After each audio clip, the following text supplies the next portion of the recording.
একটা হাদিস নবীজি বলছেন, উমর ইবনে খাত্তাব রাদিয়াল্লাহু তাআলা আনহু যখন খলিফা হলেন, যখন নেতৃত্বের গদিতে যখন বসলেন, ইয়ামানের একজন ছেলে, তার বাবা নাই গো, তার বাবা মারা গেছে, তার বাবা দুনিয়া থেকে বিদায় হয়ে গেছে। সেই লোকটার মা আছে, তার মা বয়স্ক মা, তার মা বুড়ি মা, বন্ধ মা, নাজরা মা, তার মাকে সেই ছেলেটা নিয়ত করেছে, আমি আল্লাহর ঘরে জিয়ারত করতে যাব, আল্লাহর ঘরে জিয়ারত করতে যাব, হজ করতে যাব।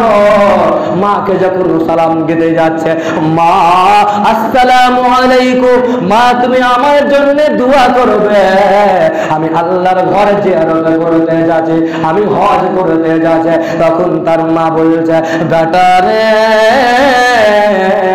আমার অনেক দিনকার স্বপ্ন আছে, অনেক দিনকার আমার আশা আছে রে বেটা। ও বেটা, তুমি আমাকে নিয়ে চলো, আল্লাহর ঘর আমি জিয়ারত করব, আমি আল্লাহর ঘরে জিয়ারত করব এবং আমি হজ করব। তখন সেই ছেলেটা বন্ধুরে তার বয়স্ক মাকে কিভাবে রেখে যাবে? তখন বয়স্ক মাকে একটা কাপড়ে করে বেঁধে নিল, তার মাকে পিঠে করে নিল। পিঠে করে নিয়ে যেতে যেতে ইয়ামান থেকে মক্কা পর্যন্ত হজের চাবি নৌকায় ছেড়ে দেওয়ার পরে যখন সে বাড়ি ফেরত এলো, তখন সেই ছেলেটা উমর ইবনে খাত্তাব আমিরুল মুমিনের কাছে এবং আমিরুল মুমিনকে বলছে, ওমর আপনি বলুন, আমার মাকে ইয়ামান থেকে আমি হেঁটে হেঁটে আমার মাকে হজ করতে নিয়ে গেছিলাম, আমার মাকে আমি আল্লাহর ঘরে জিয়ারত করতে গেছিলাম, আমিরুল মুমিনিন ওমর আপনি বলুন, আমি আমার মায়ের দুধের ঋণ শোধ করতে পেরেছি কিনা বলে। তখন উমর রেগে গেলেন, তুমি কি বললে?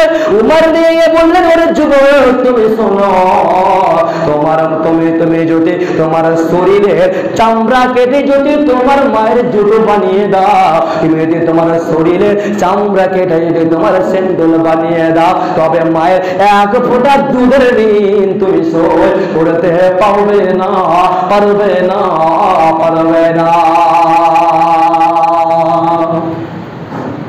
উমর খাত্তাব রাদিয়াল্লাহু তাআলা আনহু বলছেন, সে ছেলেকে বলছে, ও যুবক তুমি শোনো, তুমি যদি তোমার গায়ে চামড়া কেটে তোমার মায়ের যদি জুতো বানিয়ে দাও, তার সত্ত্বে তোমার মায়ের এক ফোঁটা দুধের ঋণ তুমি শোধ করতে পারবে না। তাহলে মায়ের কত মর্যাদা, মায়ের কত সম্মান। বন্ধু আমার, যার বাবা নাই সে জানে বাবার যন্ত্রণা কেমন। এখন বাবা আছে, বাবার আমরা দুঃখ বুঝতে পারি না, বাবার কেমন মর্যাদা বুঝতে পারি না। আমাদের এখন মা আছে, মায়ের ব্যথা কেমন বুঝতে পারছে না, মায়ের কেমন যন্ত্রণা বুঝতে পারে না। যখন আপনার বাবা মরে যাবে, যখন আপনার মা মরে যাবে রে, আপনার খোঁজ লোয়ার মতন কেউ থাকবে না গো।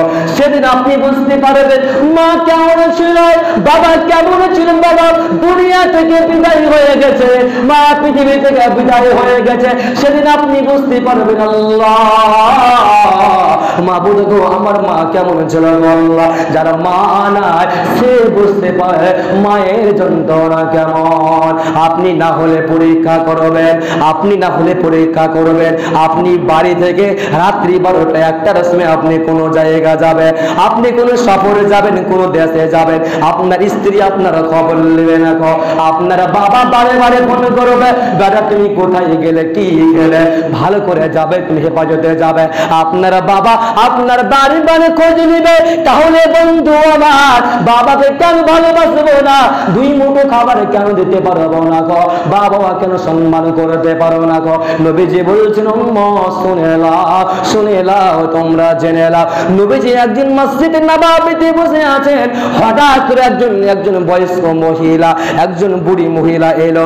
তখন নবীজি সে মসজিদ নববী থেকে দাঁড়িয়ে গেলেন, দাঁড়িয়ে যাওয়ার পরে নবীজির কাছে সে বসলো। তখন নবী নবীজির গতরে একটা চাদর ছিল, একটা শাল ছিল, সে শালটা নবীজি সে বৃদ্ধ মহিলাদের জন্য সে বিছিয়ে দিল এবং তার সঙ্গে সাক্ষাৎ করলো, তার সঙ্গে কথা বললো, তার সঙ্গে গল্প করলো।